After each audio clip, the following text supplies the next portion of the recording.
un petit point d'organisation. Ce qu'on va faire pour que ça évite comme on est pas mal nombreux, pour éviter tous les petits bruits parasites et autres, on va couper un peu les micros de tout le monde. Et puis, au fur et à mesure, dès qu'il y a des questions à poser, quand ça sera le moment, ben, on se fera connaître au fur et à mesure. Je voulais, dans un premier temps, je vais prendre un peu la main pour rappeler un petit peu les différents objectifs de ce temps d'échange. Donc, normalement, tout le monde voit l'écran. OK. Du coup, bah aussi, encore une fois, merci Régis, hein. Du coup, sur, un peu, les objectifs. Donc dans un premier temps, sur ce qu'on avait échangé, après bon, ça on peut l'ouvrir un petit peu. C'est, un peu ton contexte un peu professionnel, voilà le Mhm. cadre, dans ta pratique. Mhm. Présenter un petit peu tes missions et puis là on abordera un petit peu peut-être, plus spécifiquement, ta partie en termes de Corps de préparation métier, physique. boulot, hein. Ouais, voilà, ton corps de métier, ta planif, enfin, comment tu planifies un petit peu la saison, les grands axes de travail, ta Mhm. relation un petit peu, voilà, au métier et autres. Et puis, Mhm. on aura un point sur, un peu d'échange, questions-réponses. Donc à ce moment-là, voilà, les collègues avaient envoyé quelques petites questions. Mhm. Il est 10 heures. On se dit que, voilà, je sais pas, 1h30, 1h30, 1h45 d'échange, ça pourrait être, pertinent? Oui, 1h30 déjà, peut-être que ça Une sera heure enfin, trente, ouais. OK. des Donc on se dit questions. jusqu'à 11h30. Si je sais pas si tu as des documents à partager, tu veux présenter des choses un peu, Régis, ou pas? J'avais bon, des documents, j'avais quelques planifs que j'ai sortis là, à l'imprimante pour leur montrer peut-être pour que ça prenne forme et que ce soit un peu plus factuel. Donc ça, on verra Et après, si tu le peut-être sur la souhaites, sur le tu troisième peux tu temps. peux présenter via ton PC, ouais, en Ouais, partageant les écrans si tu as quelque chose. ouais, bah C'est oui, j'ai fait de. Alors par contre, je me suis mis sur mon iPad, donc quand tu me dis sur le PC, c'est que. Ouais. Si, mais ça sera bon, je le mettrai. Ça sera bon. OK, pas de Ok. souci. Voilà.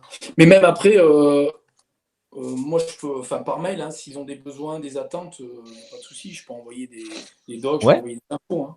Ça sera OK. peut-être Ce même qu'on plus va simple. faire aussi les gars, c'est qu'on utilisera, le chat. D'accord, où vous pourrez, justement, voilà, poser quelques questions. On refera le point au fur et à mesure, sur les questions posées, et s'il y a des questions éventuellement, sur lesquelles, on n'a pas pu aller, Mm. on te les enverra un peu par mail. On essaiera de faire une Ouais, petite synthèse un petit peu de tout ça. OK? ouais, ouais, tout à fait, pas de problème. OK, Ok. et ben, c'est parti. Je Eh ben, on est parti. Donc d'abord, ben, bonjour à tous. Donc Régis Lantôme, prépa physique au VRDR. La présentation a déjà été faite sur la première page du PowerPoint. Mon contexte professionnel, ben, j'évolue dans un club qui est professionnel depuis 1 an, qui sera l'année prochaine encore, encore professionnel. On connaît un petit peu le contexte et la manière dont ça s'est passé avec ce Covid-19. Et on va dire qu'on a bénéficié de, malgré tous ces aléas, de cette chance-là. Bon. Ensuite, par rapport donc pour aller un peu plus loin sur le contexte professionnel, ben, ça se passe donc le club sur Valence Roman, les entraînements sont sur. Là, je vous dépeins un petit peu, hein, la structure sont sur Roman, les matchs sont sur Valence. Euh, on est une équipe composée d'un staff avec un manager, un entraîneur des avants, un entraîneur des trois quarts, deux prépas physiques, voire même trois prépas physiques parce qu'il y a un prépa physique stagiaire qui sera l'année prochaine d'ailleurs plus que stagiaire parce qu'il intègre la cellule d'encadrement physique, un analyste vidéo, un gars qui s'occupe de la défense de l'aspect défensif sur le rugby. Et puis ensuite sur la partie médicale, on a un médecin, on a un kiné remplaçant, un médecin remplaçant et un ostéopathe. Voilà. Par rapport à toutes les infos que je vous donne, hein, quelles que soient les thématiques qu'on aborde, j'essaierai d'être pas trop magistral et puis de revenir assez rapidement sur un échange et n'hésitez pas à me couper hein, si des fois vous avez besoin de précision. Parce que si c'est un monologue voilà, donc même si après je sais qu'il y a une troisième partie d'échange, même sur les deux premières parties où a priori il n'y a que moi qui doit parler, n'hésitez pas à me couper. Voilà. Ensuite, par rapport, donc ça c'est le contexte, voilà, le contexte professionnel. Sur mes missions, donc sur mon métier de préparateur physique, en gros, la préparation physique, hein, mon rôle est d'améliorer les qualités physiques des joueurs en correspondance avec les exigences motrices de l'activité tout en préservant la santé du joueur. Voilà. Donc ce qu'on peut retenir, c'est amélioration des qualités physiques, bien sûr en correspondance avec l'analyse de la tâche. Donc il faut cibler quelles sont les qualités physiques prérequises pour jouer au rugby. Et bien évidemment dans le contexte de prophylaxie, c'est-à-dire en essayant de blesser le moins de joueurs possible. Voilà. Ça, on va dire que c'est la mission générale. Ensuite, à l'intérieur de cette mission générale, on se répartit le travail en préparation physique, où on va retrouver les grands axes qui sont... Après, on pourra venir plus précisément hein, sur des thèmes, mais les grands axes sur la préparation physique, ça va être planifié, s'occuper de la charge de travail et maîtriser la charge de travail. Ça, c'est un point important. On verra également, dans toujours ce troisième temps d'échange, quels sont les outils dont on peut disposer pour maîtriser.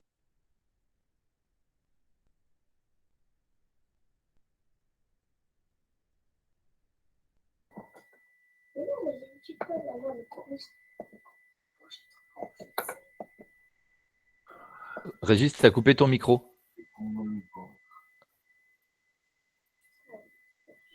C'est bon? Vous m'entendez? Ouais, voilà. Ouais, j'ai parlé longtemps sans micro.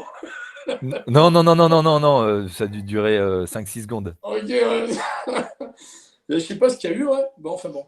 Donc, je disais, par rapport à cette mission de développement des qualités physiques tout en respectant la santé des joueurs, et qui soit bien évidemment en adéquation avec les besoins du rugby, il y a différents chapitres, et donc je reprends ces chapitres, je ne sais pas quand est-ce que ça a coupé, vous ne m'entendez plus.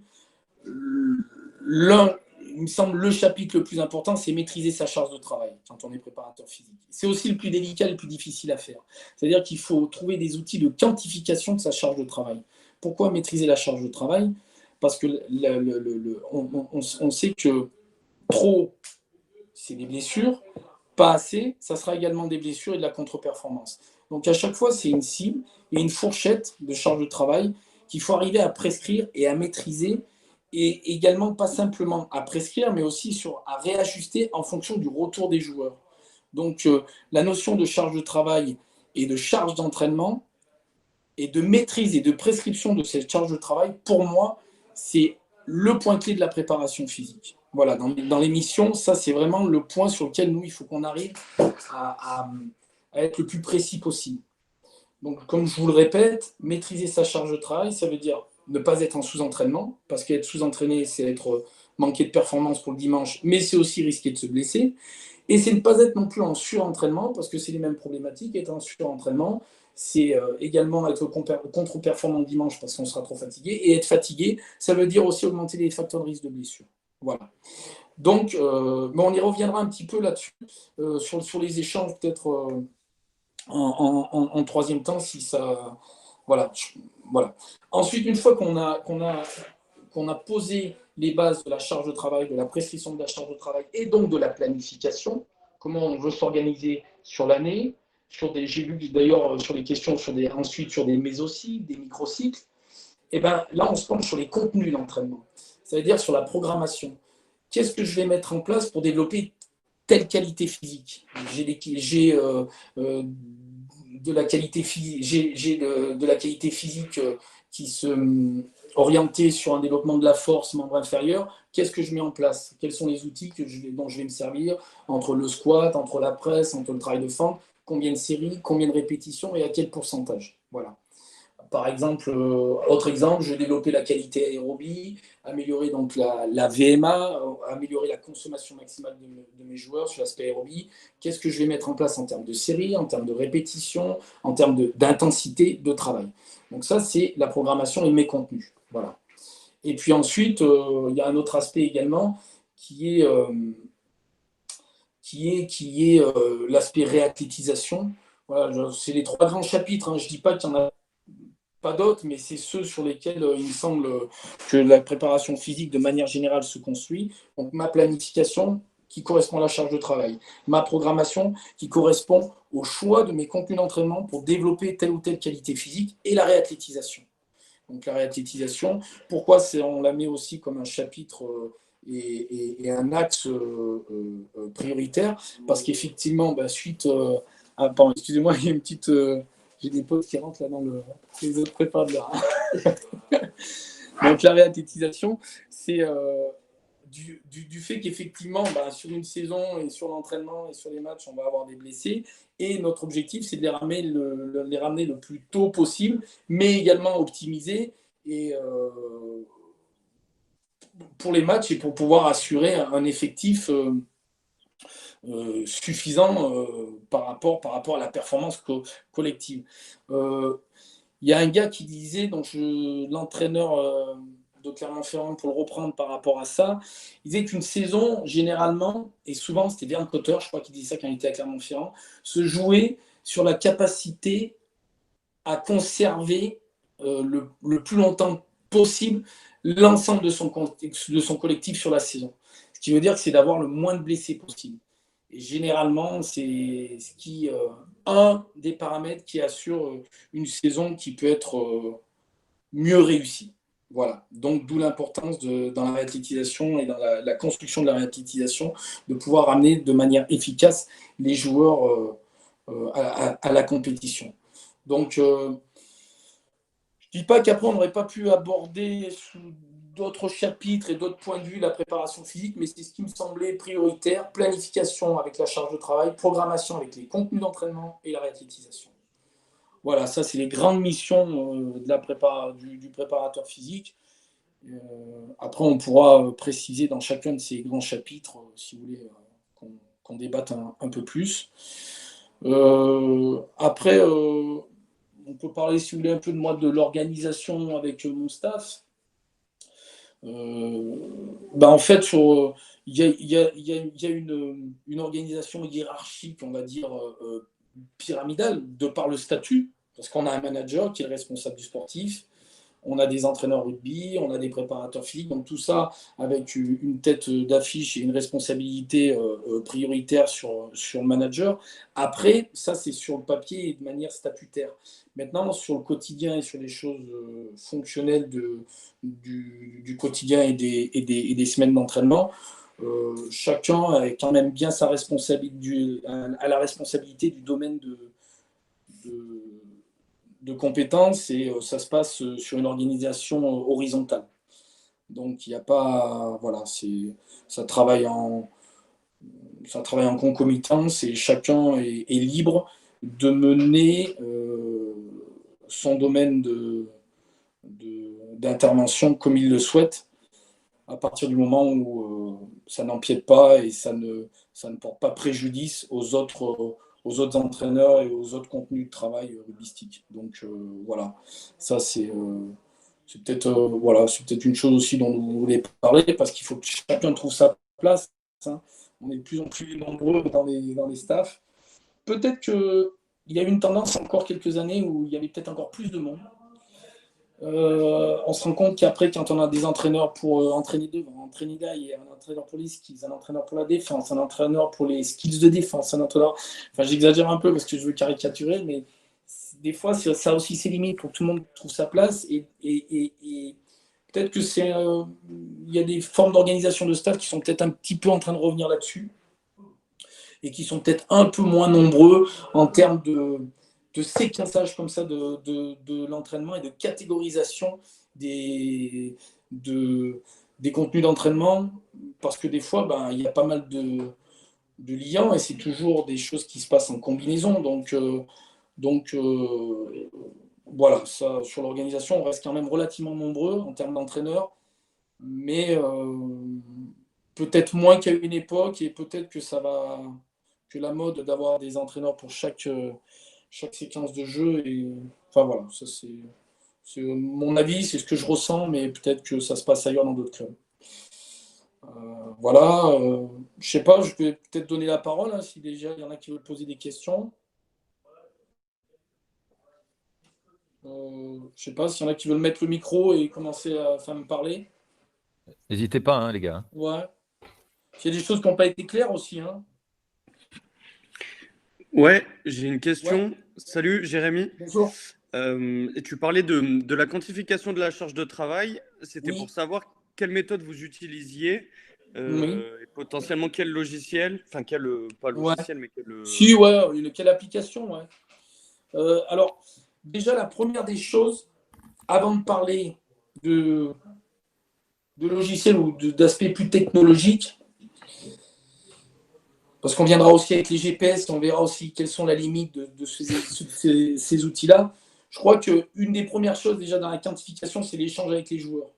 Mhm. Même si on va être sur du subjectif et sur du ressenti, malgré tout, au fil du temps, au fil des entraînements et au fil de la pratique, on arrive quand même à objectiver le subjectif. C'est-à-dire qu'un joueur va savoir, va connaître quelle est la charge de travail, quel est le ressenti de difficulté de la séance après une séance aérobie, après une séance de muscu, après une séance de rugby collective ou après une séance de ligne.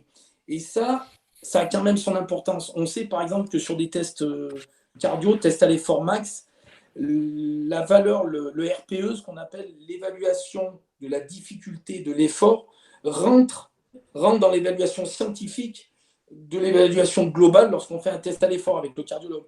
Donc ça a une valeur, ça. On peut pas le mettre de côté. Et je pense que c'est prioritaire dans justement cette quantification de la charge de travail, avoir le retour du joueur.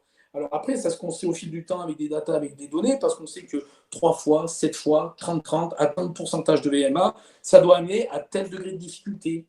On sait que telle séance de muscu qui correspond à 3 ou 4 exercices dans la séance, ciblée sur les indices de force, sur le développement de la force, ça doit amener à tant de degrés de difficulté. Et en fait, on se sert d'une échelle de Borg, qui s'appelle l'échelle de Borg, qui va de 1 à 10, certainement vous en avez entendu parler. 10 sur 10, c'est l'effort maximal où on est au taquet. 5 sur 10, ça va être moyen, un peu difficile, mais ça commence, voilà. Et au fur et à mesure, donc on passe à 6, difficile plus, 7, encore un peu plus difficile, 8 sur 10, ça commence à être très difficile. Donc, avec ces repères numérique, on peut y mettre en face des ressentis de difficultés selon les séances et selon les contenus d'entraînement qui ont été pratiqués et qui ont été vécus par les joueurs. Donc ça a son importance. Nous, on se sert par rapport à ça de Player Plus, qui est rugby centrique, où dedans, tous les jours, les joueurs ont sur leur application téléphone, voilà, donc c'est une appli web, et dessus, ils remplissent au quotidien les ressentis de difficulté de la matinée, mais de manière générale, là, je ne prends pas de. Après chaque contenu d'entraînement, tu vois, ils ont fait la muscu, le ligne par exemple le matin. Je ne demande pas le ressenti de difficulté après la muscu et le ressenti de difficulté après le ligne. Parce que je pense que ça amènerait plus de. Ça serait. À vouloir être, à la limite, trop précis sur l'apport des données et des datas amène plus de choses difficilement après et,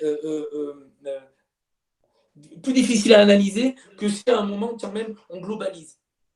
Je pense, avec Ok. l'expérience, à vouloir des fois noter. Donc, je le prends sur la matinée. Alors, je le fais quand même 2 fois sur la journée, sur la matinée et sur l'après-midi. Donc, j'ai dit, voilà, degré de difficulté, ressenti de difficulté de la matinée. Entre 1 et 10, c'était combien? Ressenti de difficulté sur l'après-midi. Entre 1 et 10, c'était combien? Et moi, sur ma charge de travail, j'avais prescrit au préalable, auparavant, j'avais dit, voilà, cette matinée, je veux que ce soit une cote de 6 sur 10. Mm. Et je regarde un petit peu les joueurs, comment ils se situent, le ressenti de difficulté. L'après-midi, je voulais que ce soit une cote de 5 sur 10. Et je regarde.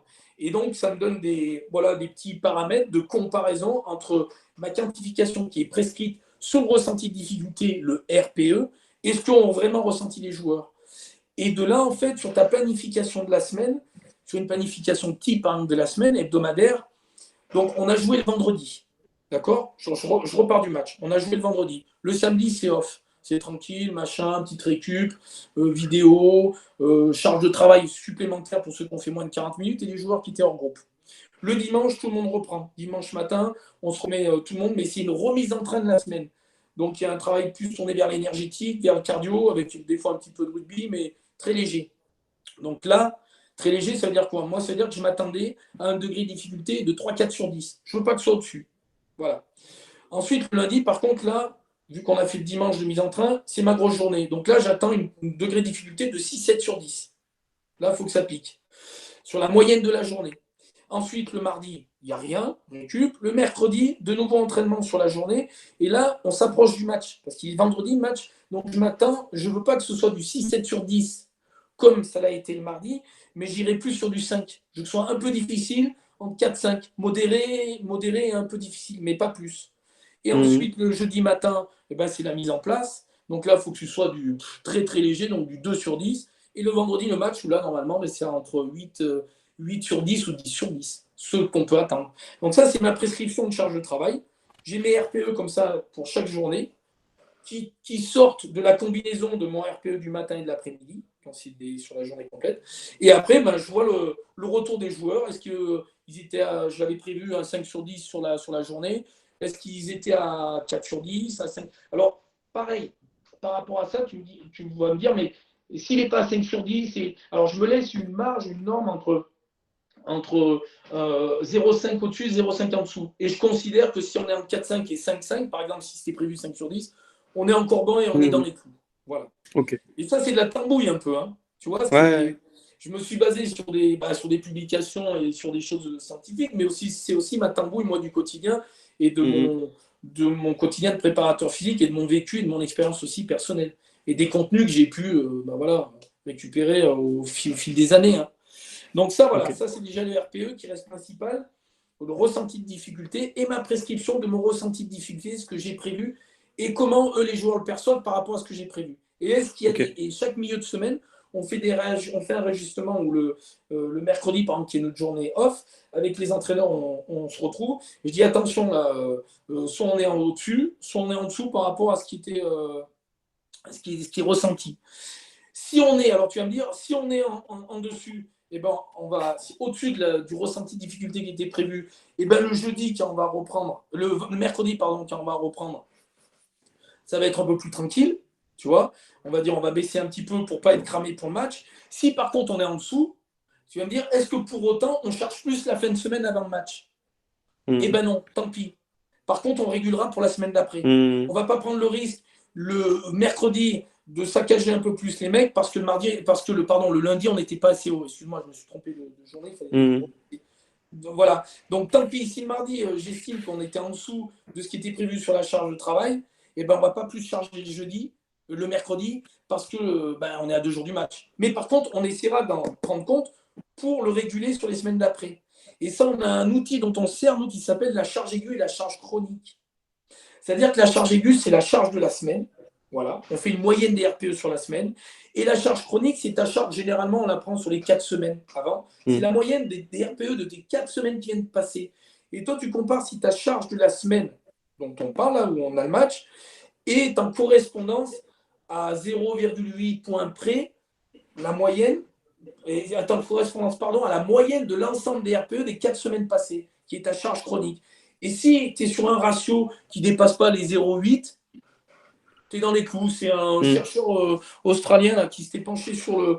Pareil, c'est un outil qui est relativement facile à utiliser, mais tu vois, au fil du temps et des semaines que tu enchaînes, si tu as une moyenne de RPE où il n'y a pas trop de décalage. Parce que plus il y a de décalage sur tes ressentis de difficulté entre les semaines, plus tu peux avoir de risques de blessure par rapport à la gestion de cette charge de travail. Donc c'est pour ça que cette notion de RPE, de ressenti de difficulté, que vous pouvez mettre en place. Hein. Voilà, c'est simplement que les joueurs prennent l'habitude de coter leur séance. Tiens, aujourd'hui, j'avais prévu, moi, que ce soit une cote de 6/10. Ben vous, comment vous l'avez ressenti? Alors, au début, ils vont être un peu perdus. Hein. Ils vont dire, ouais, ça veut dire quoi Et en gros, quand tu vas leur donner des outils comment dire, de notation et d'évaluation personnelle à partir de cette cote qui va de 1 à 10, en gros, tu dis voilà au gars, si c'est 5/10 à la fin de ta séance, ça veut dire que tu aurais pu faire autant que ce que tu as déjà fait pour arriver à une cote maximale de 10/10. Si tu me dis que la séance était un degré de difficulté de 7/10, ça veut dire que tu aurais pu faire un tiers de plus que ce que tu as déjà fait pour arriver à une cote de 10/10. Et finalement, on se rend compte que ça ne marche pas si mal quand on dispose des moyens dont on a qui sont voilà, on dispose pas d'outils pour faire de la lactatémie, on ne dispose pas d'outils plus scientifiques et plus technologiques. Donc, ça marche quand même pas mal, ce RPE et cette cotation tirée directement du terrain et qui Je, est sur un échange direct avec les joueurs. je l'avais fait, ouais, j'avais trouvé en fait une échelle pour des jeunes en réathlétisation et en fait, elle était, comment dire, il y avait des logos, enfin, pas des logos, Oui, des smileys. des Et les smileys, smileys, ça en fait, marche ils bien, étaient ouais. assez parlants. Et les gamins, du coup, c'était assez pertinent, en fait. Ben, c'est bien parce que je vois, c'est ce qui fait aussi, ce que font aussi sur les cellules médicales, des fois avec des notions de douleur ou des notions de. Et ça marche bien finalement. Quand les joueurs ont pris l'habitude et que nous, on sait à peu près où on veut aller en fonction de mon contenu d'entraînement et que ce contenu d'entraînement va amener tel degré de difficulté au fil du temps après l'avoir pratiqué, et bien finalement, je ne dis pas que c'est parfait, mais on ne se trompe pas tant que ça. Mm. Et Voilà. j'ai une deuxième question, après je laisserai intervenir les autres. Qu'est-ce que tu fais si tu as un joueur individuellement qui note des RPE de façon régulière et très loin de ce à quoi tu De la t'attends? Par moyenne, exemple, ouais, ou de la ouais, tu moyenne fais du une reste séance du à groupe. 6 et il te la note 3 fois à 9, ou au Ouais. contraire, tu fais une séance à 6 et il te la note 3 fois à 2. Comment tu agis sur ça? Alors, comment on ajuste? Déjà, ce qu'on va regarder, c'est que s'il n'est pas dans les clous, par exemple, il y a un ressenti de difficulté trop important à ce que j'avais prévu. Exemple, on avait prévu, après la séance de rugby, de faire 2 fois 6 minutes en 20-20. Ça devait amener une degré de difficulté de 6-7/10, et le mec, il marque 8-9. Tu vois, concrètement. Donc, on dit, putain, mais qu'est-ce qu'il a? Et c'est bien plus difficile que ce que c'était prévu. Donc, déjà, dans l'application dont je te parlais, les mecs aussi remplissent un well-being, c'est-à-dire qu'il y a un état de forme général du jour. C'est-à-dire, est-ce qu'ils ont bien dormi, est-ce qu'ils sont de bonne humeur, ça c'est tout l'aspect psychologique, et qui reste encore assez subjectif, mais qui a peut-être plus d'importance que ce qu'on peut le penser, dans la manière d'aborder la journée d'entraînement.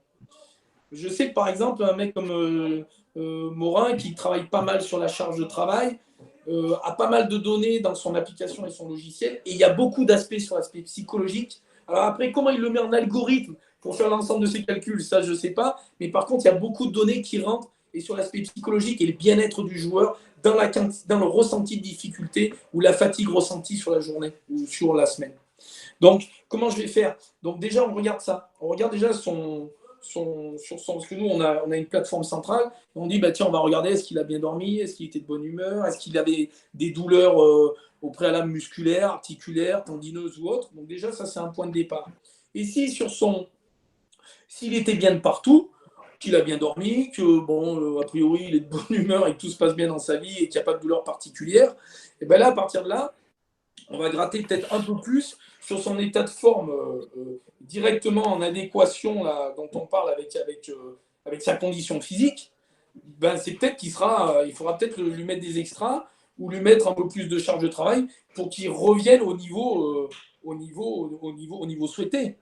Mais ça c'est un second temps. Mais d'abord, on regarde s'il n'y a pas une fatigue générale du joueur.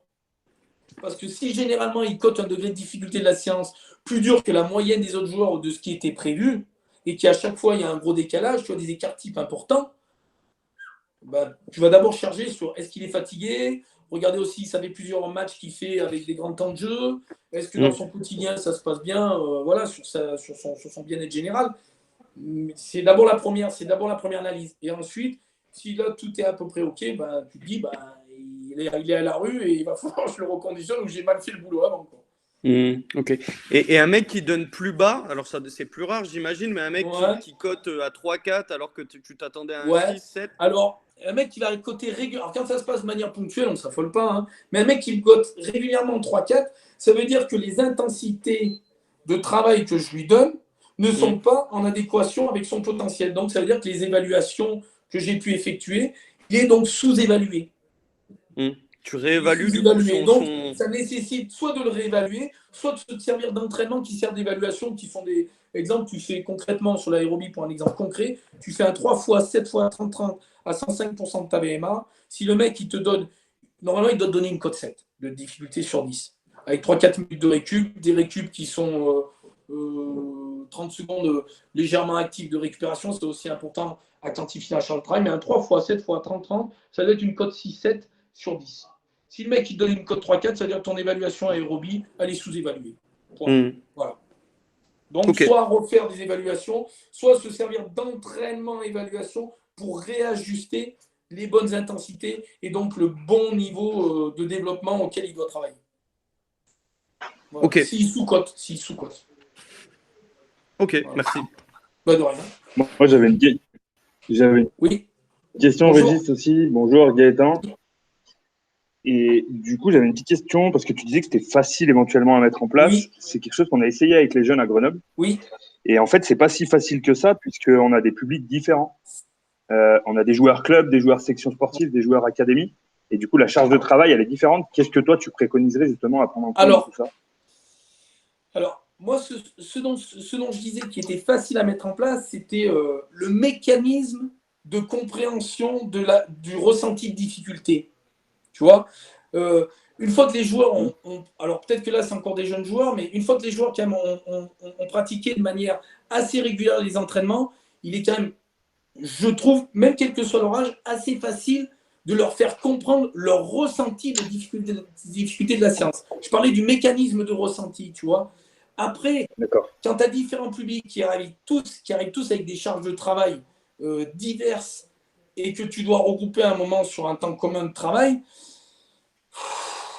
et bien en fait, il faudrait faire différents ateliers, quoi. Tu vois, différentes. Il faudrait que vous ayez, une fois que tu as fait ta quota avant l'entraînement, tu leur demandes tous leur ressenti de fatigue, comment ils perçoivent actuellement, comment ils se sentent sur leur état de forme. Et puis selon ça, mais ça c'est utopique, mais il faudrait les orienter et dire bon ben voilà, toi tu as matché beaucoup, en ce moment tu te sens fatigué, boum, tu vas sur tel atelier. Mais ça veut dire qu'à un moment, tu sépares ton collectif, tu fais plus que du travail de ligne et en petite quantité et ça n'a plus de sens non plus, quoi. Ouais. Donc ça, si tu as différents publics qui arrivent avec différents horizons et donc différents charges de travail et que toi, tu as prévu un travail commun, pour certains, ça va être bon parce qu'ils vont être dans les clous par rapport à ce que tu as prévu, et puis d'autres, ça ne sera pas assez, d'autres, ça sera trop.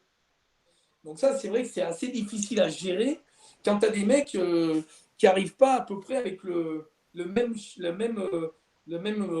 charge de travail digéré et sur un tronc commun prévu pour tes contenus d'entraînement, quoi. Ça, c'est... Alors, ce que je préconise, ouais, ça serait en fait faire du travail individualisé, quoi. Mais c'est toujours pareil, travail individualisé, il faut avoir les ressources humaines. Il faut, si tu les as qu'une ou deux fois dans la semaine sur des regroupements, à un moment, tu ne peux pas tout individualiser non plus parce que tu as besoin de faire un collectif. Et malgré tout, ce que je te donnerai comme conseil, c'est que, pareil, ça c'est mon expérience, il y a rien de... C'est pas scientifique là ce que je te dis, ça ne sort pas d'une publication, mais je pense qu'il faut que le plus est souvent l'ennemi du bien. Donc, si tu dois avoir un groupe de travail disparate comme ça au niveau de la fatigue et des charges de travail cumulées, et que tu dois tous les regrouper sur un contenu d'entraînement commun, eh ben, vois toujours un peu plus bas qu'un peu plus haut sur les intensités, sur les charges de travail. Tant pis, il y en a peut-être qui seront un peu en sous-entraînement, mais à la limite, je te dirais qu'ils s'entraînent quand même régulièrement. Il vaut mieux être dans ce cas-là que faire une trop grosse charge de travail et puis aller péter les mecs et plus les avoir pendant un mois, quoi. Tu vois, en partant du principe, toujours bien évidemment, que les mecs s'entraînent régulièrement toute la semaine. Hein. Donc, alors tu vas me dire, mais si je fais ça toute l'année, si je fais ça pendant 6 mois sans arrêt, faire de la sous-intensité ou du sous-entraînement, est-ce que ça ne va pas amener à du déconditionnement? Voilà. Attends, excusez-moi, j'ai des grands sons. Donc, là, parce que je suis à la structure d'entraînement, donc il y a des entraîneurs. Et donc voilà, en fait, c'est que tu vas me dire, mais si pendant 6 mois, à chaque fois que je les ai, je fais du sous-entraînement en termes de charge de travail et d'intensité. Parce qu'aussi, ça amène le sous-entraînement à du déconditionnement et à de la blessure, si tu n'es pas prêt pour encaisser les charges du match, tu vois. Donc, c'est compliqué, ça. Hein. Malgré tout, ouais, c'est pas facile. C'est une question à la con, ça. Non, mais c'est important, tu as raison. Non, mais malgré tout, je pense qu'il faut, tant pis, voir malgré tout un peu en dessous. Et peut-être, ben voilà, j'avais prévu de faire je sais pas, 3 séquences ou 4 séquences de tant de minutes à tant d'intensité. Je sais que pour certains, a priori, ça va être compliqué. Eh ben tant pis, je mets 3. Même si les 3 séquences, eh ben, ça sera peut-être pas assez pour les autres qui le sentaient bien et même on pouvait rajouter un peu, mais tant pis. Moi, je ferai comme ça. Ouais, du coup, on Pour s'adapte à éviter ceux de. qui ont le moins d'entraînement quotidien, quoi. Attends, pardon, excuse-moi, tu peux Du répéter? coup, on s'adapte à ceux qui ont le moins d'entraînement quotidien. Ben ouais, qui en moins, ou du moins, ou peut-être qui en ont le. On s'adapte à ceux, voilà, on va le dire comme ça. On s'adapte à ceux qui ont le plus gros ressenti de fatigue. Ok. Moi, je partirais comme ça.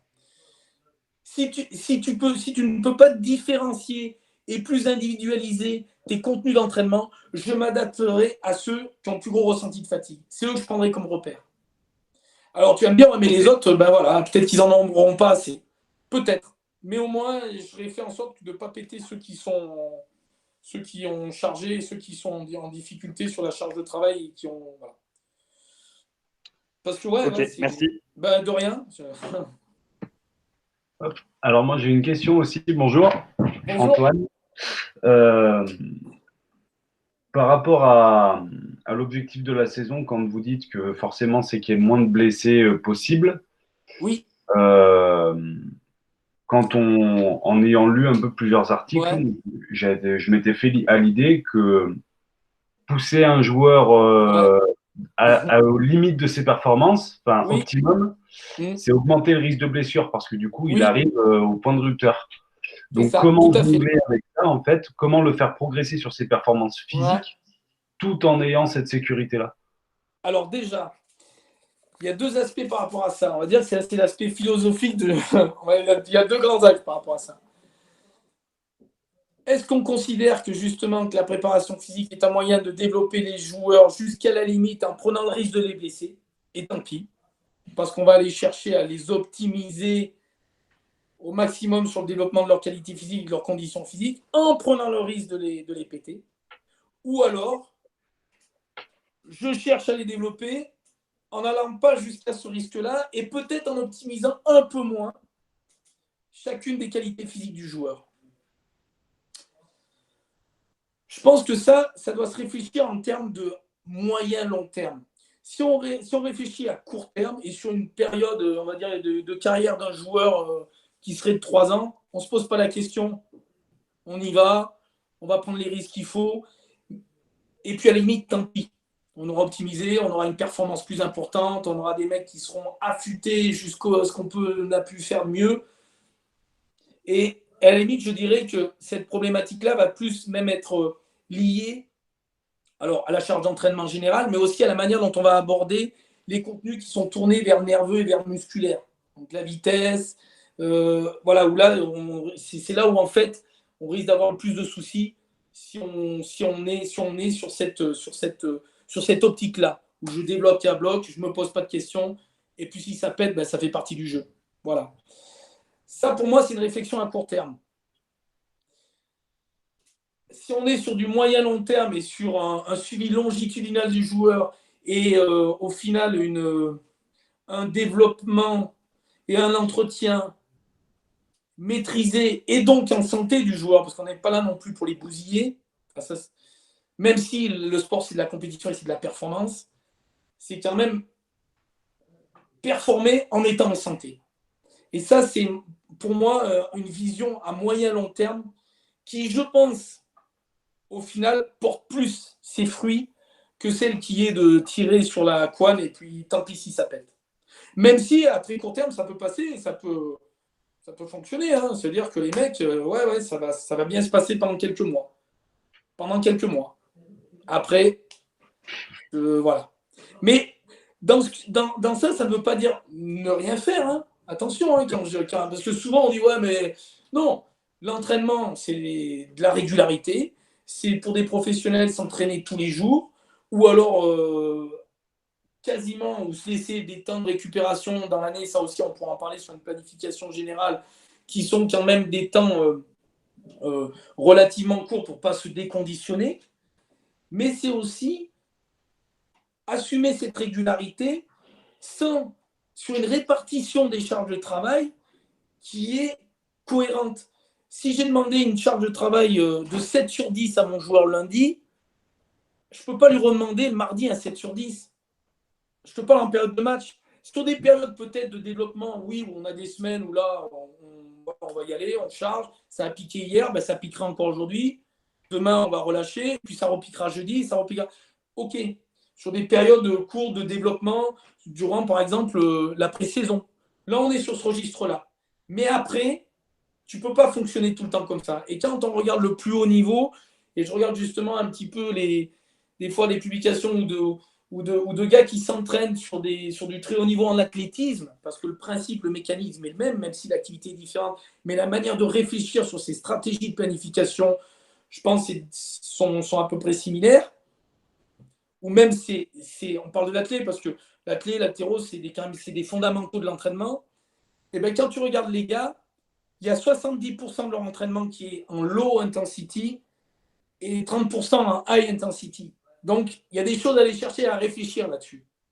C'est-à-dire qu'il y a beaucoup de temps passé sur des intensités modérées basses, 70%, et 30% passé sur de la très haute intensité. Donc, ça donne des pistes quand même. Je te parle sur une carrière et sur une carrière de joueur et que tu dois mener au mieux sur une dizaine d'années, quoi. Hein. Je ne parle pas si on fonctionnait sur un cycle de simplement 3 ans et après le mec va faire autre chose. Bien sûr. Tu vois, je pense qu'il y a cette voie-là.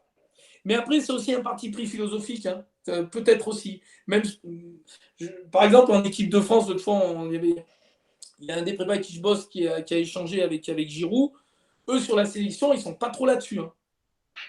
C'est un parti pris, ils l'assument, c'est-à-dire qu'ils récupèrent les mecs, ils disent, ben voilà, on y tape dedans pour être le plus performant possible au moment voulu. Par contre, ben, il va peut-être y avoir des dégâts.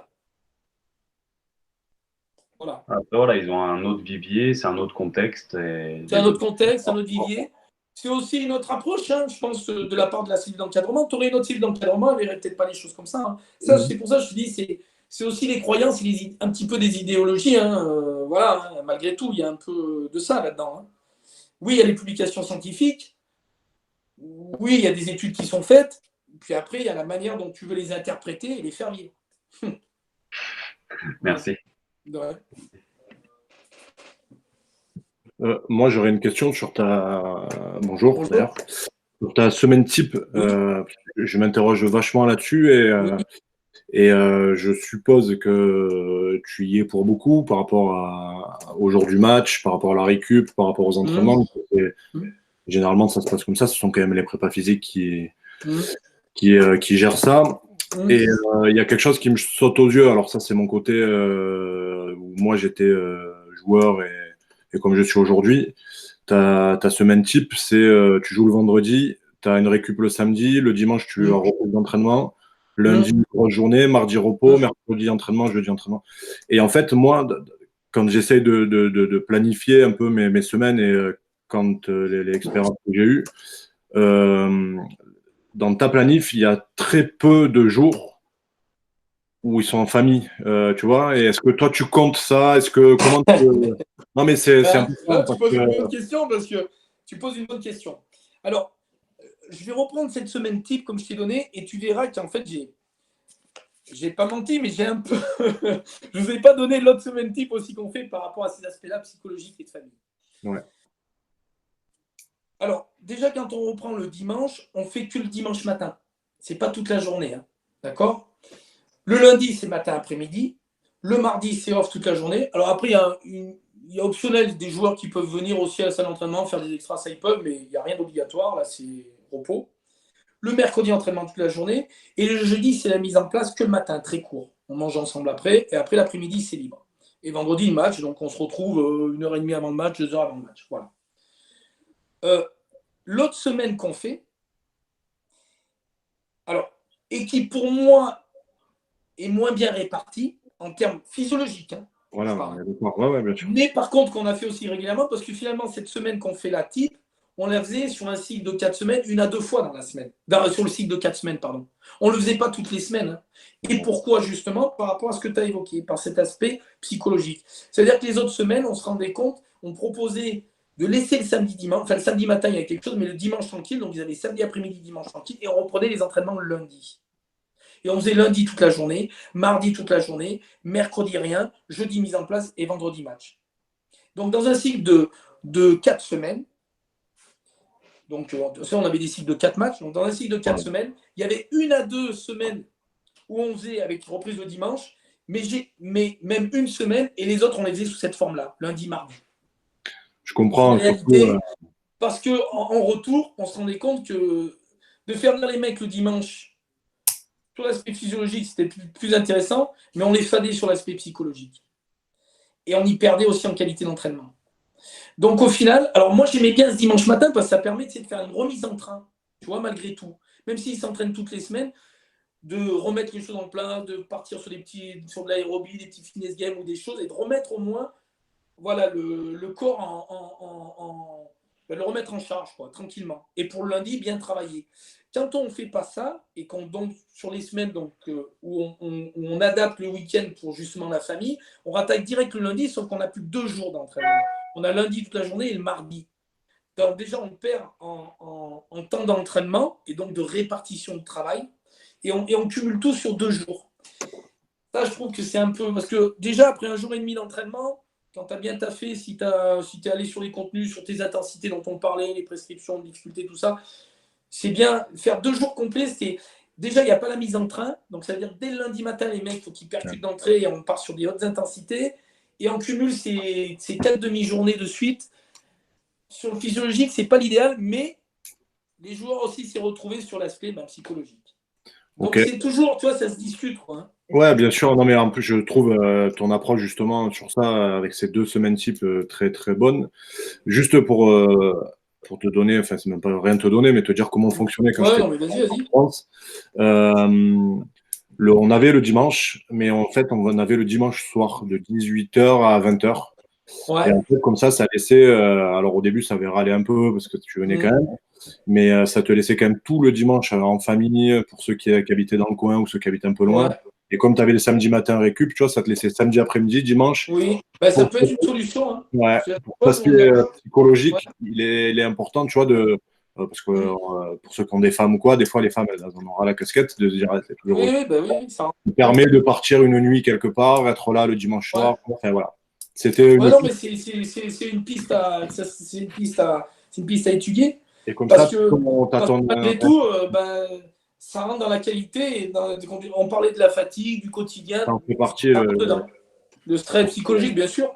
Et des fois, et justement, ça on pourra peut-être en parler et en revenir plus longtemps, mais vu que tu abordes le sujet, autant on a beaucoup d'outils de quantification sur l'aspect physiologique, avec des pourcentages de VMA, des pourcentages en muscu, des RPE, des GPS avec des métrages minutes, des hautes intensités, des accélérations. Donc tout ça, on arrive à le quantifier et au fur et à mesure, on affine notre quantification avec tous ces repères physiologiques. Moi, sur l'aspect mental et sur l'aspect psychologique, je n'ai pas cette connaissance et tous ces repères-là. Et je pense que ça doit pouvoir se matérialiser et se formaliser aussi en repères assez quantifiables, cet aspect psychologique. Alors peut-être que l'intervention des fois d'un prépa mental ou du moins une prise de connaissance de cet aspect mental ou d'une forme, tu vois, d'être un peu plus éveillé à ce genre de choses, nous permettrait forcément de mieux maîtriser la charge de travail. Mais c'est vrai que j'ai pas autant sur les outils de quantification physiologique, voilà, je sens qu'on a les moyens de faire quelque chose, autant sur l'aspect mental, on n'a pas, enfin moi du moins, j'ai pas encore été sensibilisé et j'ai pas appréhendé cet aspect psychologique suffisamment, quoi. Et c'est un manque, mais bon. Oui, ça revient à ce que tu disais tout à l'heure, même si tu disais il ne faut pas des spécialistes à tant d'entraîneurs pour telle spécialité. Peut-être que cet aspect-là, mental, il peut être quand même important, sans qu'il soit là au quotidien, mais qu'il soit là, là de temps en temps. Et... Alors nous, tu vois, on essaie de le faire avec les questionnaires du matin, well-being. Voilà, pour les questionnaires de bien-être, comment tu te sentais, est-ce que ça va, tu as bien dormi. Mais ça reste quand même assez grossier par rapport à ce qu'on peut faire sur l'aspect physiologique. Oui, bien sûr. C'est sûr qu'il y a un gros écart entre les deux. Ouais, il y a un gros écart de temps et d'outils et de précision. Alors peut-être que, attention, hein, dans d'autres clubs, ils sont peut-être plus certains ou d'autres prépas sont peut-être plus sensibilisés aux choses ou de par leur formation. Moi, c'est vrai que ça, c'est un aspect qui serait intéressant à développer. Voilà. Ok, mais merci en tout cas. De rien.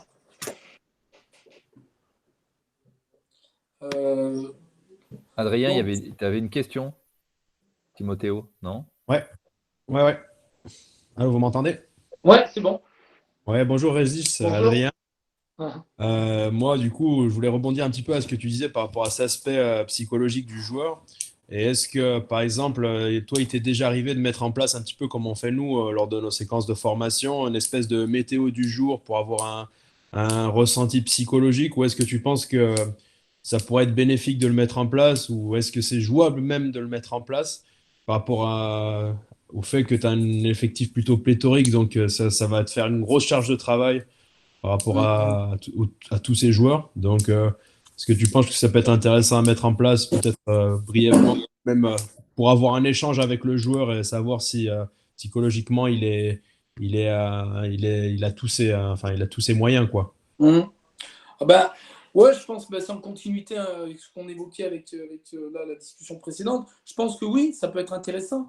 Après, la limite peut-être des fois à cet outil, c'est selon la météo pluvieuse ou ensoleillée du joueur, Ouais. quel contenu je vais proposer aussi. Parce qu'à un moment, je fais ça, c'est pour que derrière, il se passe des choses.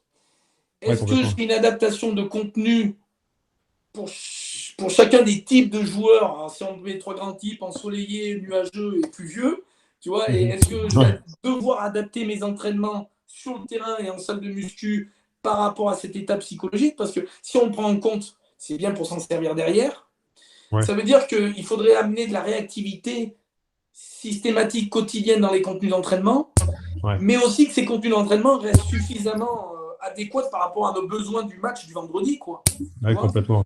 Et si à un moment on a une difficulté sur les lancements de jeu ou sur les ballons portés ou sur la touche, et que parce que le mec il est plus vieux et qu'il a envie de faire des fitness games, on fait en fonction de ça. Tu vois, des fois c'est moi comme ça, hein, de première vue quand j'y réfléchis, tu vois, directement, j'ai pas plus forcément réfléchi au sujet, mais ça me semble assez difficile à mettre en Ouais. place dans la cohésion de la performance collective du vendredi, quoi, tu vois. Non, mais excuse-moi, Régis, sans changer le contenu, ça serait peut-être un outil supplémentaire d'évaluation de la performance. Ça, par contre, oui. Par contre, oui. Ouais. Par contre, c'est toujours quand on évalue, comment on s'en sert derrière. Si c'est juste pour l'évaluer et que ça reste à l'évaluation, ça ne sert à rien. On aura rempli nos datas, ça aura fait joli avec des graphiques. Mais derrière, c'est OK, très bien, je l'évalue. Et je pense que ça a un intérêt d'être évalué. Comme je le disais tout à l'heure, je pense qu'il y a un manque là-dessus par rapport à cet aspect psychologique et mental. Et on n'est pas assez précis sur la quantification de la charge psychologique. Après, comment on le met en forme et comment on peut vraiment le formaliser sur le terrain dans les contenus d'entraînement. Mais c'est une piste à chercher. Hein. Attention, Après, je dis pas que c'est pas faisable. Hein. Je dis simplement que voilà, ça demanderait peut-être du temps et une réflexion à long terme pour que ça reste quand même cohérent, quoi. Après, comme tu disais, sans forcément être obligé de réagir et d'avoir que ça ait une conséquence immédiate sur ta préparation, est-ce que déjà, du coup, si toi, par exemple, tu as isolé un joueur qui a une petite période de creux et qui a quelques carences, est-ce que, du coup, le fait justement de parler avec lui, tu aurais peut-être quelques renseignements sur le fait que peut-être qu'il a du mal à dormir ou peut-être que ça expliquerait une méforme, quoi, tu vois. Ouais, Donc, non, mais ça, c'est sûr, tu as raison. Hein. Sur l'échange, sans de être toute façon, comme je reprenais au tout début là, de la quantification de la charge de travail, je pense que le premier outil, c'est l'échange et verbaliser les choses et qu'il y ait un retour. Il n'y aura rien quand même de mieux que d'avoir le gars en face de lui et qui te donne ses impressions. Hein. Ça te À un fait vraiment moment, du je coup. pense que c'est le corps de métier. Voilà, c'est cette relation et cet échange avec le joueur, en partant du principe, Justement. bien évidemment, qui est un état de confiance et qui n'est pas, voilà, que ce soit d'un côté ou de l'autre, que les choses soient dites en toute confiance et que derrière les mots, il n'y ait pas une autre idée. Voilà.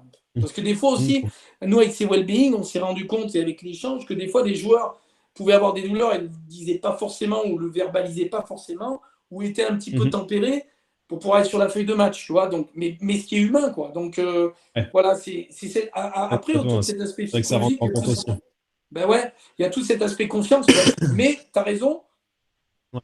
Je pense que tu as raison de le pointer du doigt parce que des fois, avec tout cet aspect dont je te parlais de quantification, d'application, de GPS, de métrage, de data, on en oublie finalement le On corps oublie métier, la oublie priorité, le temps, qui est quoi. quand même l'échange et la discussion, je pense. Complètement.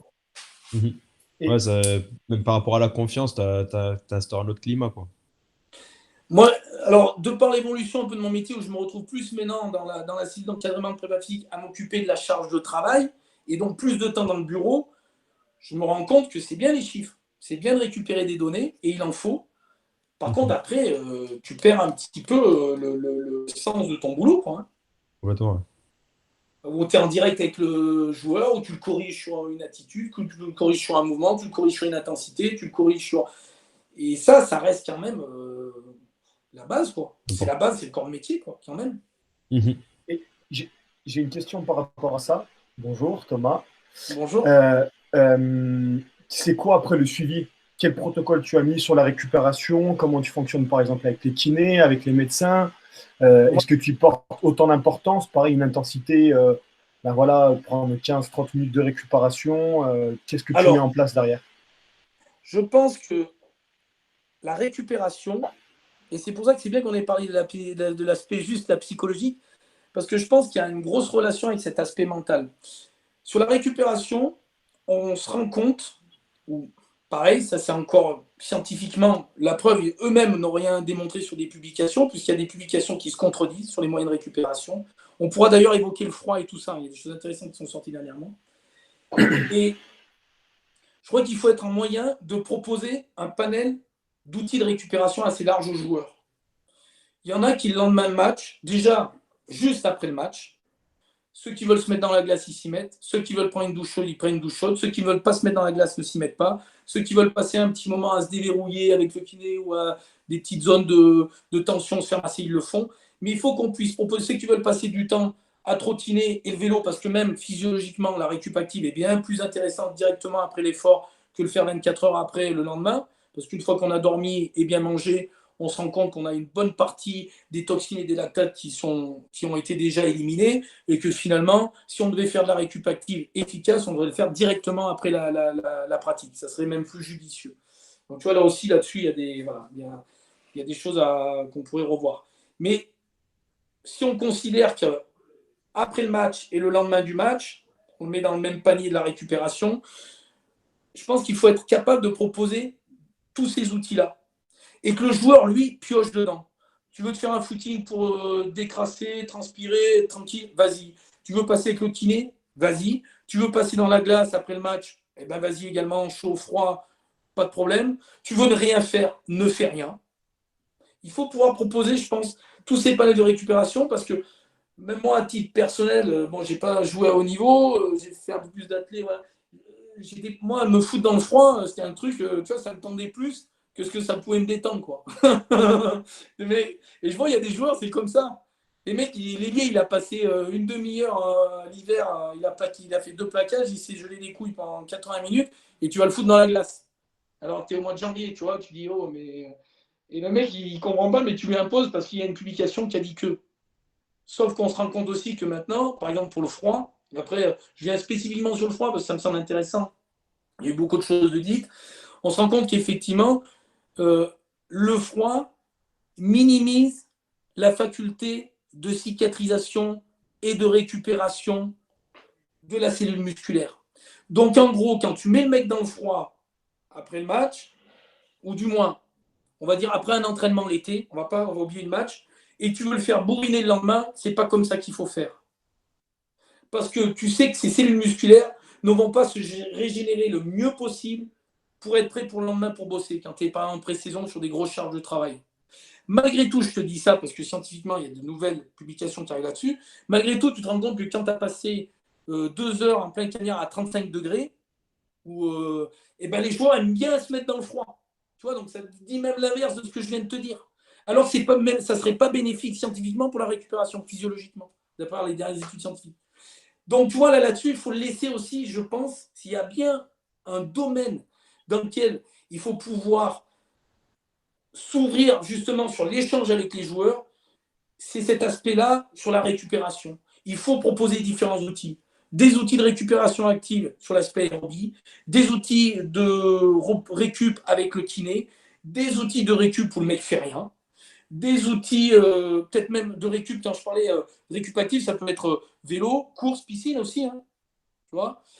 Donc voilà, ça c'est ce que je préconiserais et c'est ce vers quoi j'irai.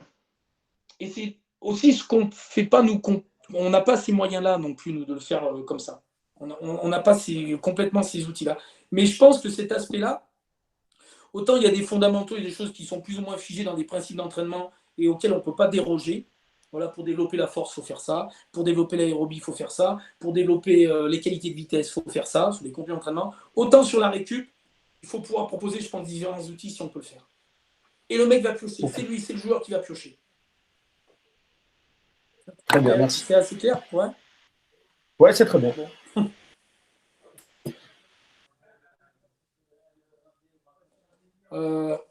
Allez-y les gars, si vous voulez. Enfin, peut-être qu'on a attaqué le temps de 3 qui était des échanges et questions-réponses plutôt que prévu, mais je trouve que Ouais, non, mais c'est comme très ça, bien, quoi, c'est c'est très bien. l'occasion. Vous aviez posé quelques questions. J'en prends une en exemple là où on est plutôt en lien pour avoir un peu ton avis plutôt sur le secteur amateur. Quelle serait pour toi un peu la place de l'APP dans l'entraînement, les points clés, les points importants pour des collectifs qui jeunes ou moins jeunes, hein, qui finalement s'entraînent peu? Est-ce qu'il y a plutôt aller sur plutôt du travail de prophylaxie, du travail de fond, du travail un peu de renforcement? Enfin, Alors, voilà. quand on a peu de temps pour faire de la prépa physique, parce que quand on n'a que 2 entraînements, ben forcément, c'est ciblé sur le rugby, n'hésitez pas à me couper parce que j'ai entraîné il y a quelques années au niveau amateur avec 2 entraînements par semaine, mais j'ai peut-être, il y a peut-être des choses qui m'ont échappé durant ces dernières années où j'ai été plus avec des joueurs professionnels ou semi-pro. Donc, il y a peut-être des choses que j'ai perdu l'habitude et n'hésitez pas à me couper si je dis des bêtises, hein. Donc, mais en n'ayant que 2 entraînements dans la semaine, forcément, l'axe, il va être rugbystique. Donc après, comment intégrer cette préparation physique quand on n'a que deux soirées d'entraînement? Moi, je pense qu'il faut la faire de manière intégrée. Ça veut dire il faut pas. Alors, c'est contre-productif par rapport à mon métier, mais tu ne peux pas perdre de temps à faire de la prépa physique athlétique. Tu vas pas prendre une demi-heure, 40 minutes sur chaque entraînement pour faire que de l'athlétique, pour travailler spécifiquement tel système ou tel système. Ça va être difficile, il me semble. Donc, je pense que la prépa physique intégrée est peut-être la plus judicieuse. Ah, attendez, excusez-moi. Ouais. Et peut-être la plus judicieuse pour qu'on parle quand même de développement des qualités physiques sans squeezer le rugby. Donc, faire par exemple les formes énergétiques ou des développements énergétiques de répétition de tâches, le faire à travers des jeux collectifs de 8 contre 8, 10 contre 10, 15 contre 15, selon les thématiques. Et par contre, là, essayer de le calibrer un petit peu sur des séquences. C'est-à-dire que là, à un moment, par contre, les entraîneurs rugby doivent peut-être faire l'effort de ne pas séquencer toutes les temps de 45 secondes pour donner une notification au joueur en disant attendez, là, le placement n'était pas bon. Si on veut quand même que ça porte ses fruits sur de la prépa physique intégrée et qu'on parle d'aspect énergétique, répétition de tâches et de s'entraîner là-dessus, par exemple, il faut au moins se prévoir des séquences de 2 minutes, 2 minutes 30 de collectifs joués sans s'arrêter. Sans s'arrêter, au moins une 30, 2 minutes, 2 minutes 30. Et les explications, et ça se faire sur un séquençage de 1 quart d'heure, 20 minutes avec des récup d'1 minute, par exemple. Et après, par contre, on fait le bilan et le retour, mais au bout de ces 15-20 minutes de travail, de séquençage de 2 minutes, 2 minutes 30 de travail en collectif, sans s'arrêter, même s'il y a des conneries, on réagit avec des ballons, même s'il y a des ballons tombés, mais on ne bloque pas la situation. Si on veut à moins avoir le bénéfice de cet aspect développement énergétique de la prépa dans le rugby. Parce qu'après, de faire une demi-heure ou 3 quarts d'heure que de prépa physique athlétique, ça vous bouffe beaucoup de temps sur le rugby, quoi. Ouais, c'est ça. Les gars, l'important, hein, c'est de pouvoir justement quantifier clairement, avoir clairement votre objectif en tête. On revient encore là-dessus. C'est que si on est sur la dominante physique, eh ben, voilà, c'est à ce moment-là qu'il faut solliciter les joueurs. D'un point de vue personnel, ce que j'avais essayé de mettre en place cette année, par exemple, en Fédéral 3, la préparation physique, entre guillemets, générale, classique, avec de la course, on n'a pas fait du tout. C'était uniquement intégré avec ballon, avec collectif réduit, voire très réduit. et très sollicitant, où quand on était sur du collectif total, au 15 contre 15, on essayait de faire rentrer une mi-temps de temps effectif sur un temps déterminé, c'est-à-dire avec tous les animateurs possibles, 3-4 ballons sur les bras, et puis dès qu'il y avait un arrêt de jeu ou un ballon tombé ou autre, on en enquillait un autre, et on faisait sur finalement une courte distance, ben, on faisait rentrer beaucoup d'intensité. Donc voilà un peu sur le principe sur lequel on était. Ouais, voilà, c'était un peu l'idée. Alors, autant dans la. Alors, pareil, là aussi, il y a deux aspects. On parlait tout à l'heure des aspects philosophiques de la valorisation physique, de la manière dont on voulait l'aborder. Autant moi, je suis assez. Je veux dire, je tiens assez à la partie athlétique, aux fondamentaux, à bien développer chacun des systèmes énergétiques, parce que je pense qu'avec l'intégré, ce n'est pas la meilleure moyen d'aller dans la spécification du développement d'un système énergétique. Ça, voilà, il n'y a pas là-dessus, il n'y a pas à redire là-dessus. Quand on veut bien développer quelque chose, par exemple, système aérobie, eh ben on bouffe de la PMA et on bouffe de la longueur. Quand on veut bien faire de la vitesse, on fait que de la vitesse et on fait propre de la vitesse. Ça, voilà. Mais ça c'est intéressant quand on a le temps de le faire et quand on s'entraîne tous les jours. Mais quand on n'a que 2 journées, et à la limite, peut-être ce que je viens de vous dire, avec des. Je viens bien travailler ma PMA, sur par exemple du 30-30, je viens bien travailler sur ma vitesse. Ça, à la limite, ça peut se faire sur la pré-saison. Quand vous avez, si vous rattaquez les entraînements, peut-être vous avez un peu plus de temps, vous avez peut-être 6 semaines de préparation, peut-être au mieux aussi, peut-être des fois c'est 4 semaines. Mais si vous avez un petit peu de temps, là, vous pouvez mettre un peu de prépa physique avec des contenus un peu plus ciblés sur chacun des systèmes énergétiques et parler de manière plus athlétique. Mais s'il n'y a pas le temps, et une fois même après qu'on est parti dans la semaine de championnat type, il faut l'intégrer, je pense. C'est comme ça que ça marchera mieux par rapport à vos 2 journées d'entraînement, l'intégrer. Alors, vous allez à chaque fois l'intégrer et ça sera toujours sur une thématique de prépa physique qui est tournée vers du volume de jeu, qui est tournée vers des répétitions de tâches. Hein. Ça sera toujours sur l'aspect énergétique. Là, on va pas aborder l'aspect nerveux et vitesse. Hein. Parce que ça sera pas possible de le faire dans le collectif ou en 8 contre 8, 10 contre 10 en effectif réduit. Donc là, quand on parle de prépa physique à raison de 2 entraînements par semaine, c'est toujours sur des contenus de développement énergétique, sur des répétitions de tâches. Okay. Pour la vitesse, là par contre, si vous voulez en faire, il faut aller plus spécifiquement. Là, il faut prendre carrément une moitié d'entraînement. Et le faire en début d'entraînement si possible. Pour que quand les mecs soient bien frais, on les échauffe bien. Parce que si vous le faites en fin d'entraînement, qu'ils ont 40 minutes dans les pattes, on ne travaille plus la vitesse, on n'est pas assez frais, ou du moins on travaille de l'endurance de vitesse, mais ce n'est pas la qualité de vitesse. Donc là, à la limite, si vous voulez faire de la vitesse, ça, vous ne pouvez pas le prévoir dans ces contenus collectifs d'entraînement. Là, vous ne pouvez prévoir que l'aspect énergétique et de répétition de tâches. Voilà. Et Régis, pour compléter, justement, moi, je suis entraîneur au niveau amateur. Ouais. Je voulais savoir pour toi quelle serait la programmation optimum d'une semaine d'entraînement, sachant qu'on a 2 entraînements par semaine. Alors, attends. Vas-y. Je te coupe juste 2 secondes. J'ai la porte qui vient de s'ouvrir. Je reviens. Ok. Excuse-moi.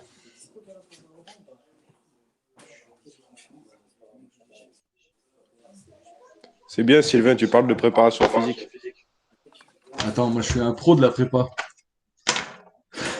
Ouais, c'est bon, excuse-moi, c'est bon. Je reviens. Est-ce que tu peux me reposer la question, excuse-moi? Oui, du coup, moi je suis entraîneur au niveau amateur en première série. Donc, du coup, on a 2 entraînements par semaine. Donc, je voulais savoir quelle serait selon toi l'organisation optimum d'une semaine. Parce que nous, on s'entraîne le mardi, vendredi, sachant qu'on a beaucoup d'artisans qui ont des métiers manuels assez durs. Donc, comment tu gérerais la semaine où, avec le mardi, on fait un peu de prépa physique le mardi intégré avec des skills. Et le vendredi, du coup, on est plus sur de la mise en place parce qu'il faut de la fraîcheur pour le match. Donc, tu penses qu'on est dans le vrai ou il faudrait accentuer différemment? Vous jouez le dimanche? Ouais. C'est ça, dimanche après-midi hein? Dimanche après-midi, ouais. Alors, moi, je pense quand même que le vendredi, on va repartir du match. On est à 2 jours du match. Si je prends l'exemple chez nous sur une planification, à 2 jours du match, on joue le vendredi, donc on est le mercredi. La charge de travail est modérée, mais on s'entraîne quand même. Ouais. Tu vois, la mise en place, elle est juste la veille. C'est-à-dire que pour vous, ça serait par exemple mise en place le samedi où il ne se passe vraiment rien. C'est ça. Donc quand même, le vendredi, moi je te conseillerais bien sûr de ne pas charger comme le mardi, mais que ça s'entraîne quand même. Il ne faut pas que les mecs finissent l'entraînement rincés. Hein. Il faut qu'ils soient sur une... 5 sur 10 alors. 5 sur 10, exactement. Exactement. 5 sur Ok. 10. Tu les montes pas à 7 sur 10. Non, non. Ça, le mardi, oui. Tu Mardi, vois, on peut ils ont le pousser, ouais, bien dimanche. sûr. Alors, je te dis mardi, oui. C'est pour ça, Pourtant, vu qu'il y a dimanche, tu as que 2 jours lundi de du récup. match. Voilà. Ouais, ça va être compliqué. C'est Parce pour qu'il ça y a que des t'es un mecs, peu. peut-être pour notamment qui jouent devant, moi je vois les premières lignes de 5 de devant, des fois ça pique. Hein. Je Donc, sais bien. Ah, moi, ils arrivent le mardi, ils sont rincés, donc quand on leur met ouais, une ouais, grosse donc séance de physique. c'est vrai que tu aurais eu 2 jours, par exemple le mercredi, là je t'aurais dit vas-y, le mercredi tu peux y aller. Mais le mardi, tu n'auras eu que le lundi de récup, en plus les mecs sont allés bosser, c'est compliqué. Donc, du coup, En fait, tu l'idéal, fais ça 2 fois serait. 5 sur 10, quoi. Tu fais 2 fois Ouais. 5 sur 10, le Ouais. mardi et le vendredi. Ouais. Tu Et fais du 5 coup, sur 10 le vendredi pour qu'il se passe quand même quelque chose, pas du 2 Ouais. ou 3 sur 10 comme des fois on peut le faire.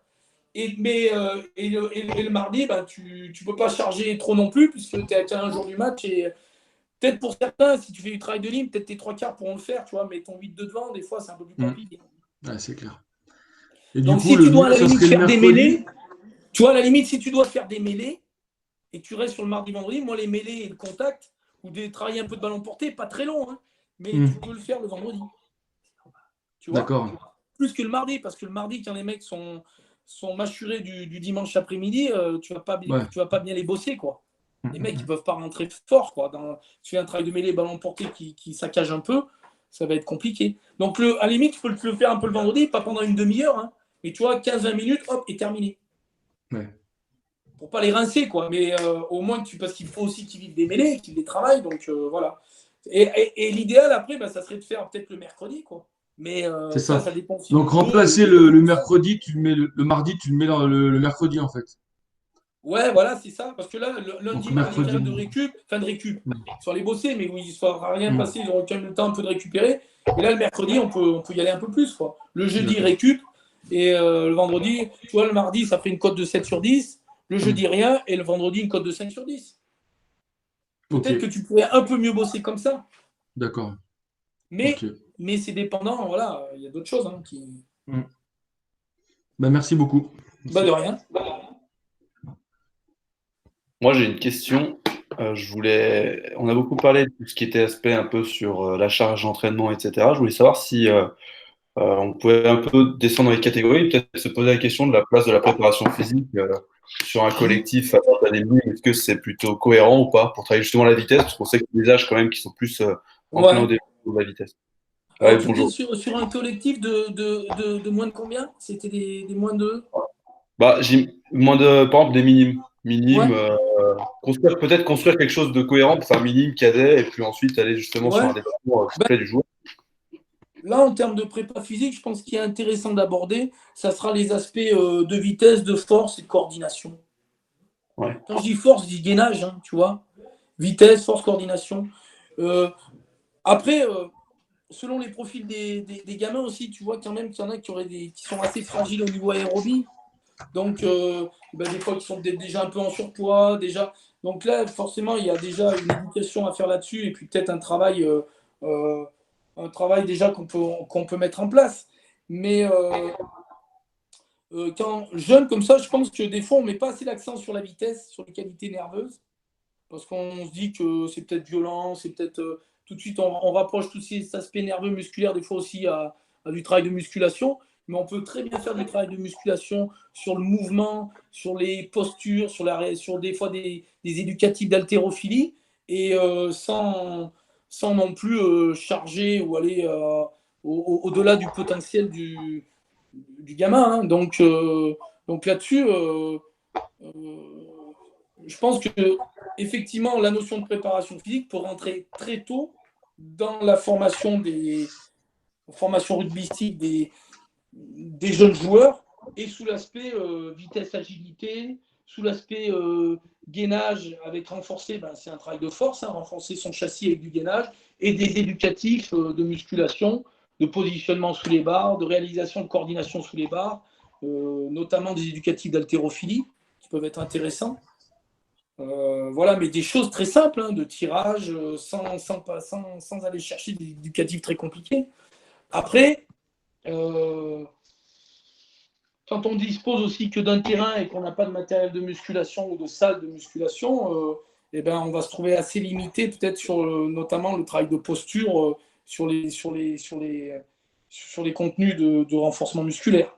Bon. Donc, après, c'est peut-être la limite. Mais par contre, sur tout ce qui est le travail de vitesse, d'agilité, et puis après, l'aspect cardio, c'est le travail dans le jeu. Je pense qu'il y a plus de... Si je devais mettre, je mettrais 2/3 de la réflexion sur la vitesse, coordination, agilité, et châssis, renforcement musculaire, si vous avez un petit peu de matos, et 1/3 sur l'aspect énergétique, cardio. À part peut-être pour certains profils de gamins déjà qui sont problématiques sur peut-être un peu du poids, mais voilà. Parce qu'après, le travail dans le jeu, le travail dans le jeu courant, l'aspect cardio-énergétique. Donc, voilà. Voilà comment je partirais sur mes axes de développement, mes axes de travail chez les jeunes en préparation physique. Ok, et est-ce que... Dis-moi, toi, ce que tu en penses, parce que je ne t'ai plus devant les yeux. Tu me vois là? Non, mais je t'entends. Ouais, non, mais... Ok. C'était juste pour savoir si vous aussi, au sein de la structure, il y a un peu une déclinaison, un peu une construction du joueur. C'est-à-dire qu'il y a un joueur qui arrive minime, cadet et peut-être junior et espoir. Justement, est-ce qu'il y a une construction qui est faite petit à petit pour essayer d'avoir un joueur plutôt complet? La construction longitudinale, elle n'est pas clairement établie.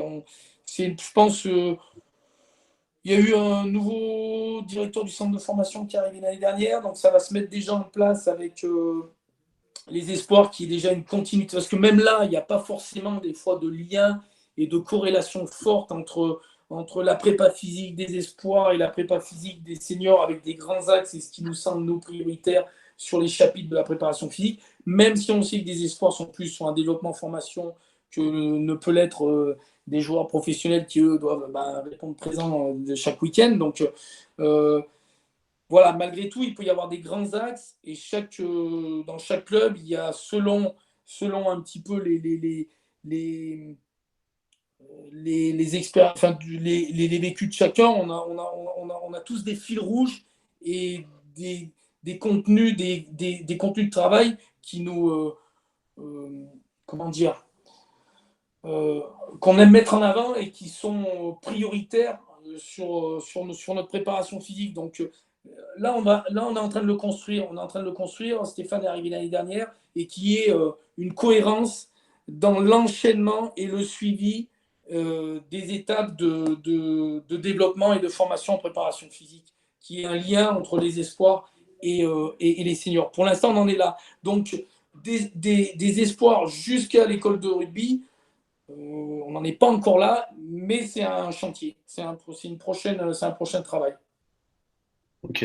Il n'y a pas encore de choses concrètement définies où on s'est retrouvé autour d'une table à dire voilà, nous, qu'est-ce qu'on veut comme joueur en termes de profil physique en senior? Donc, qu'est-ce qu'on veut comme joueur en termes de profil physique en espoir? Donc, qu'est-ce qu'on veut comme, en termes de profil physique comme joueur en école de rugby? Il n'y a pas encore ce lien comme ça. Il n'y a pas encore ce lien. Je pense qu'il est plus établi en rugby, sur le projet de jeu, sur les idées de jeu, de jeu à produire et de construction de jeu et de référentiel commun de jeu. Je pense qu'en rugby, ils sont plus en avance que ce que nous, on l'est sur la préparation physique. Il n'y a pas ce lien encore. Il n'y a pas ce lien. Il n'y a pas cette construction longitudinale, étape par étape, de l'école de rugby jusqu'au senior, sur un projet clair de développement du joueur. Ok. Voilà. Merci beaucoup. De rien. C'est bien que vous me posez des questions parce que je vois tous les manques qu'on peut avoir. Donc, ça va se faire du boulot après. Ouais, putain. On rentre dans les 10 dernières minutes. Peut-être aborder une dernière question. Pour ceux qu'on n'a pas trop entendus, est-ce que vous avez d'autres aspects sur l'organisation et autres? Oui, Romain, donc tu m'en Tout à l'heure, vous parliez de rugby intégré, etc. Lily en donnait des exemples, mais est-ce que, je sais que moi, sur mes U16, par exemple, je fais énormément de rugby à 7 et de rugby à 5, mais sur grand terrain, moitié de terrain, est-ce que ça peut compter comme de la préparation physique ou c'est totalement autre chose? Est-ce que ça peut rentrer dans le domaine de la préparation? Oui, ça peut rentrer. Si tu me dis que tu fais du 5 contre 5 grand terrain ou du 7 contre 7, bien sûr, si tes séquences de jeu durent 15 secondes, je te dis non. Si maintenant tu tiens des séquences de jeu de 1 minute 30, 2 minutes, ça rentre complètement dans un développement des qualités énergétiques et de la capacité à répéter des tâches et des efforts, complètement. Oui. Ah ouais, sur grand terrain, 5 contre 5, 7 contre 7, l'aspect énergétique est important. Hein. Et du coup, est-ce qu'il faut enchaîner justement sur, par exemple, au bout de 45 secondes, le ballon est tombé. Est-ce que j'arrête ou est-ce que je recommence, je lance un deuxième ballon et on Si continue? effectivement la priorité c'est cet aspect prépa physique, il faut relancer. C'est-à-dire que si tu fais des séquençages de 30 secondes, le temps que tout le monde se mette en activité, soit concerné par ballon, par la situation de jeu, des fois c'est limite 30 secondes, tu vois. À moins vraiment que les mecs soient au millimètre organisés sur les lancements de jeu, tout est en place et que chacun sait où il va. Mais si c'est un jeu plus ouvert sur le mouvement général, pour que tout le monde soit concerné, 30 secondes, ça risque d'être juste. Moi, de ce que j'ai pu voir en étant avec les tablettes, GPS, tout ça, sur le cumul des contenus d'entraînement du collectif, ou même effectif réduit, ça peut être. Donc, il faut au moins que tu partes sur des séquences d'une 32 minutes, tu vois. Et là, par contre, ouais, tu alimentes tout le temps. Dès qu'il y a un ballon tombé, boum, tu relances, il n'y a pas de temps d'arrêt. Et au bout de 2 minutes, on récupère. 1 minute, tranquille, une 15, tu tchatches un peu, tu fais les régulations que tu as à faire. Par contre, dans la minute 30 ou les 2 minutes, là, il faut que ça envoie. Et puis, tu donneras les explications plus tard. Parce que sinon, boum, ça tombe. Et des fois, le temps de donner l'explication va être plus long que le temps d'effort qu'il y a eu. Donc là, il n'y a pas un développement des capacités à répéter la tâche et l'aspect énergétique. C'est pas possible. Ok, merci. De rien.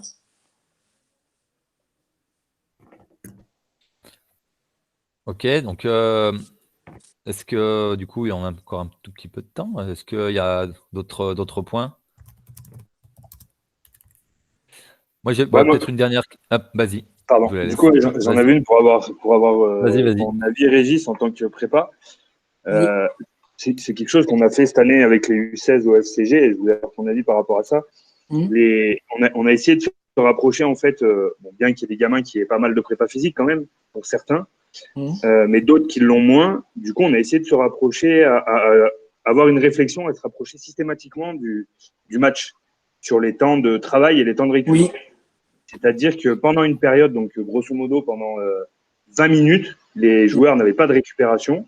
Et en gros, on partait soit sur des phases ordonnées, soit sur des phases de fixation. Le travail durait 1 minute ou 1 minute 30. Et ils avaient 30 secondes pour se déplacer à la prochaine phase de fixation ou de phase ordonnée. Et ça pendant 20 minutes. Et après, ils avaient 4 minutes de récup. Oui.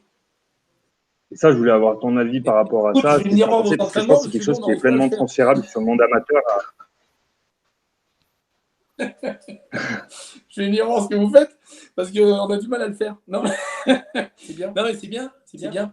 De pouvoir se baser sur des intensités. Et est-ce que tu penses que c'est quelque chose qui est transférable en série? Oui, complètement. Je pense que c'est transférable. Quand tout à l'heure, je parlais de faire de la prépa physique intégrée sur du collectif. Je pensais à ça, c'est-à-dire penser à faire, se dire, je sais que si je fais 5 à 7 séquences de 2 minutes de travail avec 1 minute de récup, si tout le monde, en mettant des ballons et en étant dynamique avec la reprise de balle s'il y a ballon tombé, en essayant au maximum de produire du mouvement général dans l'intention, il va se passer des choses là. Donc, et je pense qu'un bloc de travail autour de 6 fois, moi de ce que j'ai vécu avec les joueurs là, de 5 à 7 fois 2 minutes de travail avec 1 de récup, ça peut être déjà pas mal. Et quand on fait 2 minutes et 1, ça fait 3 minutes, 6 fois, ça fait à peu près 18 minutes. Tu vois. Et ça, on est sur tes 20 minutes dont tu parlais. Ça a du sens. Ouais. Et je pense que c'est bien aussi de ne pas le faire plus que 20 minutes, parce qu'après, on se rapproche trop aussi il faut aussi en garder un petit peu, que tu retrouves les intensités de match, très bien, que tu les retrouves sur un volume de travail, très bien, mais il faut qu'en gros les intensités de match correspondent à 20-30% des 80 minutes d'un vrai match, quoi. En gros, moi, c'est ce à peu près que j'avais regardé, tu vois.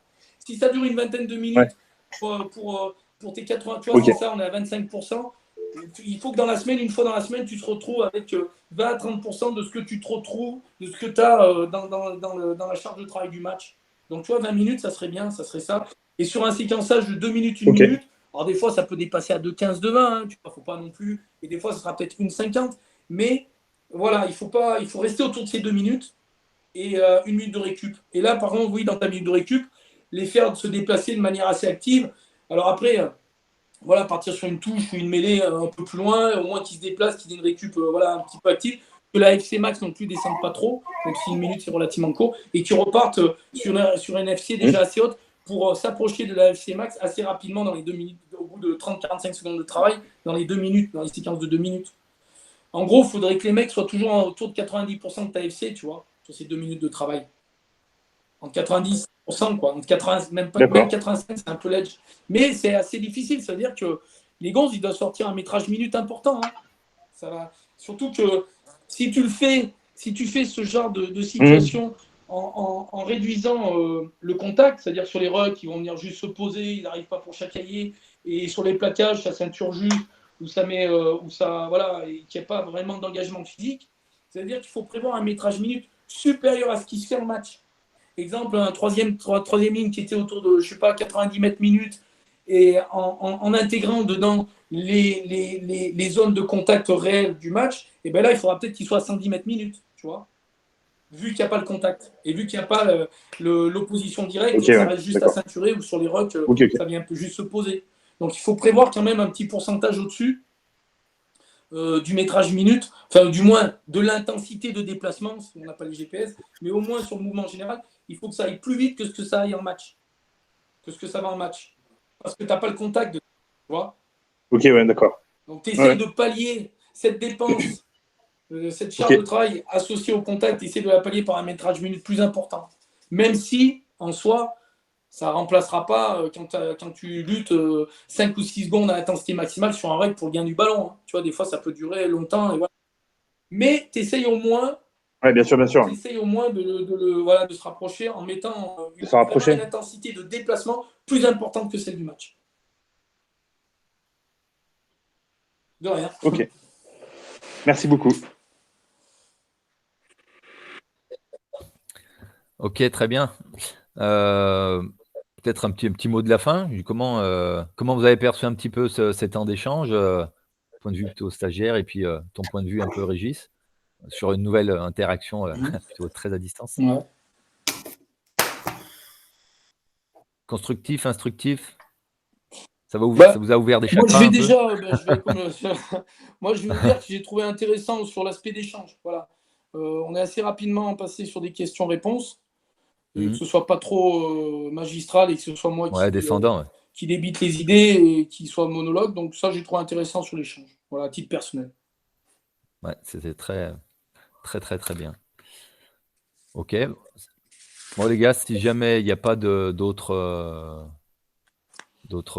réactions ou autres, je vous remercie encore à tous de votre participation. Très enrichissant. Merci Jean-Baptiste, pour l'intervention. Voilà, donc on aura d'autres temps de visio avec d'autres personnes. Et en tout cas, merci beaucoup Régis. Je leur ferai passer peut-être si tu acceptes ton adresse mail, si jamais ils ont des questions particulières à poser. S'il y a des contenus, des fois des documents à faire passer, il n'y a pas de problème. Ok, ça marche. Voilà. Merci à vous, c'était sympa d'échanger. Merci. Et bonne continuation à vous tous. Merci beaucoup. Ciao les gars. Merci. Passez une bonne journée à tout le monde. Ciao. La journée va être bonne avec tout ce que tu